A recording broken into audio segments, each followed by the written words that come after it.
Apa lo saat ini sedang menyesali masa lalu? Berpikir buruk tentang masa depan lo? Menyalahkan orang lain atas nasib lo? Atau malah mungkin menyalahkan diri lo sendiri? Semua pikiran negatif seperti bersarang di pikiran lo. Membuat lo kebanjiran emosi yang negatif juga. Kayak penyesalan, sedih, bahkan benci sampai marah. Lo jadi merasa sulit banget buat merasa bahagia. Kalau emang lo sedang kesulitan menghadapi pikiran negatif, lo ada di video yang tepat banget. Karena di episode kali ini, kita akan membahas soal gimana caranya mengatasi negative thought. Tonton terus video ini sampai habis, jangan lupa klik like dan subscribe juga. Oke, sebelum kita bahas gimana caranya mengatasi pikiran negatif, ada baiknya kita kenalin dulu apa sebenarnya itu pikiran negatif.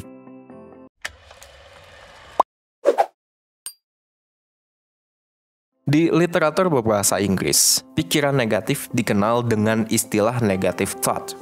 Negative thought itu diartikan sebagai persepsi, harapan, dan deskripsi negatif tentang diri sendiri, orang lain, atau bahkan dunia secara general. Kondisi kognitif yang negatif ini diikuti dengan emosi negatif yang berdampak buruk pada perilaku, bahkan sampai ke kesehatan. Ada satu penelitian menarik yang menggambarkan dampak dari fenomena negative thought ini. Alison Ledgerwood, seorang psikolog sosial, pernah dalam TED Talk-nya dia menceritakan tentang penelitian yang melibatkan dua kelompok responden. Sebut aja kelompok 1 dan kelompok 2. Kepada dua kelompok tersebut, dijelasin sebuah prosedur operasi medik. Di kelompok 1 dijelasin bahwa persentase keberhasilan operasi tersebut adalah 70%. Sementara pada kelompok 2, dijelasin persentase kegagalannya itu 30%. Hasilnya kayak gimana? Hasilnya kelompok 1 memberi respon yang lebih positif pada operasi tersebut, dan seperti yang udah ditebak juga, kelompok 2 memberikan respon negatif yang lebih banyak. Kemudian, eksperimen dilanjutin lagi dengan memberi penjelasan tambahan kepada kelompok 1 bahwa peluang gagal pada operasi yang dimaksud adalah 30%. Hasilnya, kelompok 1 langsung mengubah respon mereka jadi negatif.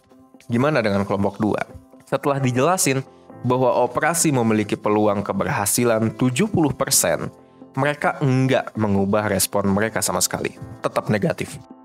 Eksperimen ini menjelaskan hal yang penting banget tentang gimana otak kita mempersepsi hal negatif. Hal negatif emang lebih gampang nempel di otak kita dan susah buat diubah untuk menjadi hal yang positif. Kita lebih gampang memindahkan cara berpikir, persepsi, dan emosi positif ke negatif dibandingin sebaliknya. Terus, kenapa pikiran negatif bisa muncul dan mendominasi pikiran lo? Gini ceritanya. Ternyata pikiran yang negatif itu merupakan alarm alami dalam perjalanan evolusi manusia buat mengenali bahaya. Nah, karena itu otak kita akan lebih sensitif terhadap hal-hal yang negatif.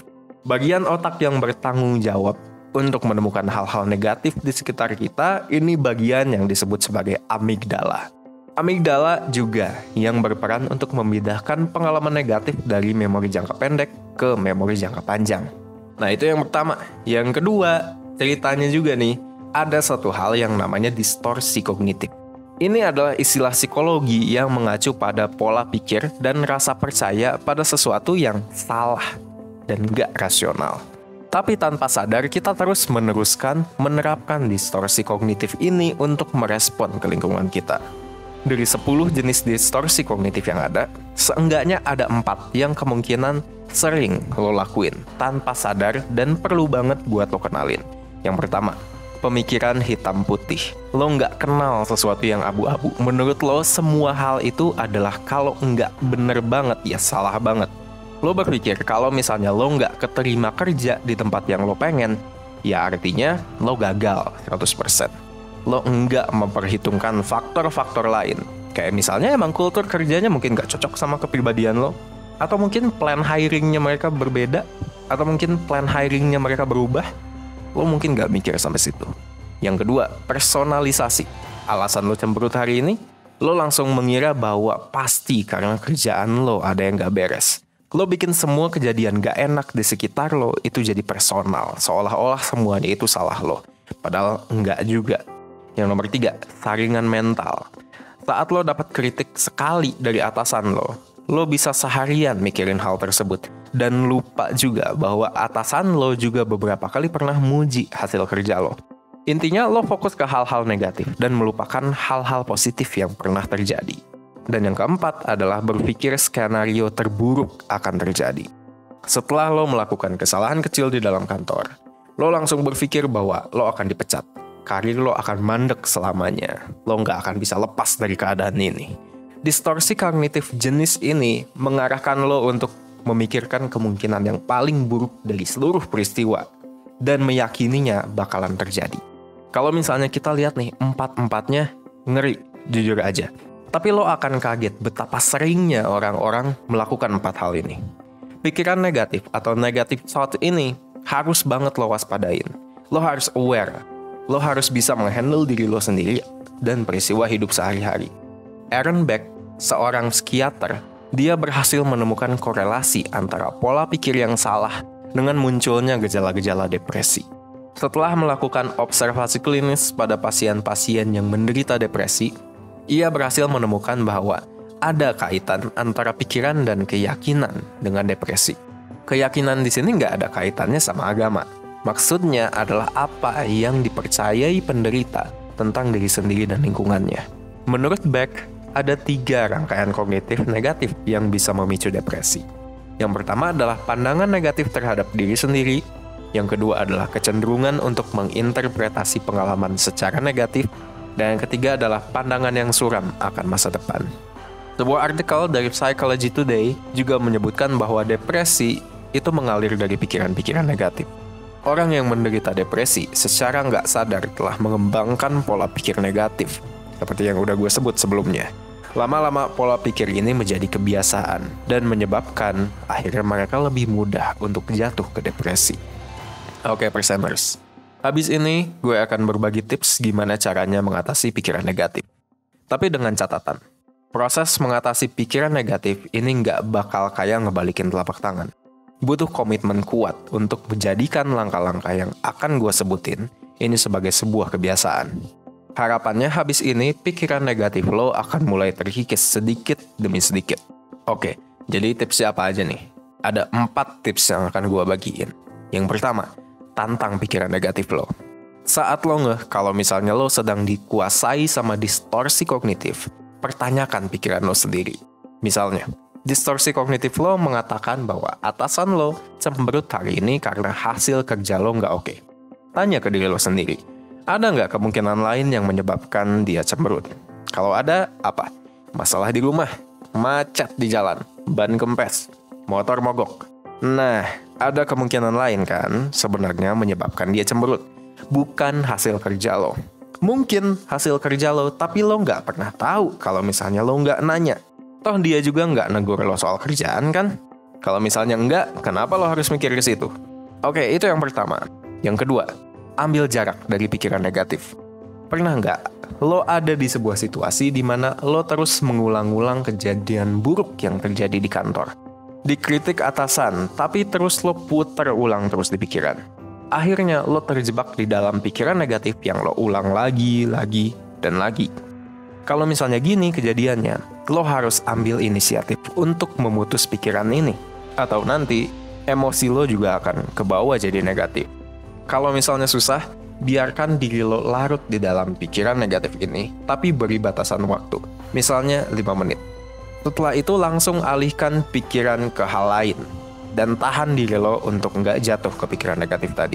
Nah, yang ketiga, menulis jurnal rasa syukur. Atau bahasa kerennya gratitude journal. Perhatian kita sebagai manusia lebih cenderung ke hal-hal yang negatif. Makanya kadang-kadang kita harus memaksakan diri untuk mengingat hal-hal positif sebagai penyeimbang.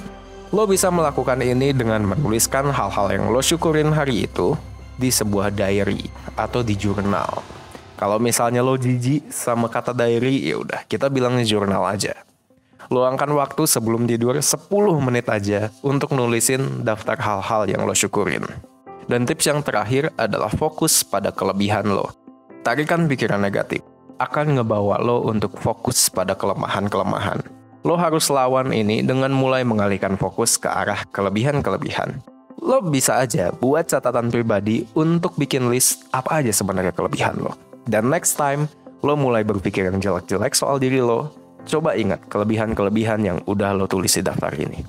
Dan mengatasi pikiran negatif pada sesungguhnya adalah sebuah perang. Perang melawan diri lo sendiri. Tapi lo juga harus maklum sama diri lo sendiri. Wajar banget kalau misalnya lo suka berpikiran negatif. Karena pada nyatanya emang manusia diprogram untuk peka sama hal-hal negatif. Tapi lo juga harus tetap waspada karena pikiran-pikiran yang negatif ini bisa mengganggu kesehatan mental, bahkan membawa lo sampai ke depresi. Karena itu, pikiran yang bersifat negatif itu harus dilawan. Lo bisa mengembangkan beberapa kebiasaan baru di dalam berpikir untuk melawan pikiran negatif yang hinggap. Kalau misalnya pikiran negatif yang muncul, lo nilai udah berlebih, mungkin udah saatnya lo berbicara dengan mentor terlatih dari 1% lewat program Mentoring 1%. Mentoring 1% adalah program konsultasi 101 di mana kamu bisa membicarakan soal masalah-masalah kehidupan yang sedang kamu alamin. Salah satunya juga soal overthinking, dan yang lain bisa juga adalah soal yang kita lagi omongin sekarang, terlalu banyak pikiran negatif. Mentor dari 1% bisa membantu lo untuk ngasih insight baru soal pikiran-pikiran negatif yang sedang lo alamin. Kenapa lo punya pikiran negatif ini? Dan pastinya langkah-langkah apa aja yang bisa lo lakuin untuk menyingkirkan pikiran-pikiran negatif tersebut. Cara daftarnya gimana? Lo tinggal klik link yang udah gue taruh di description box. Oke, segitu aja dari gue. Gue Vicky, semoga lo tetap sehat di sana. See you in the next video.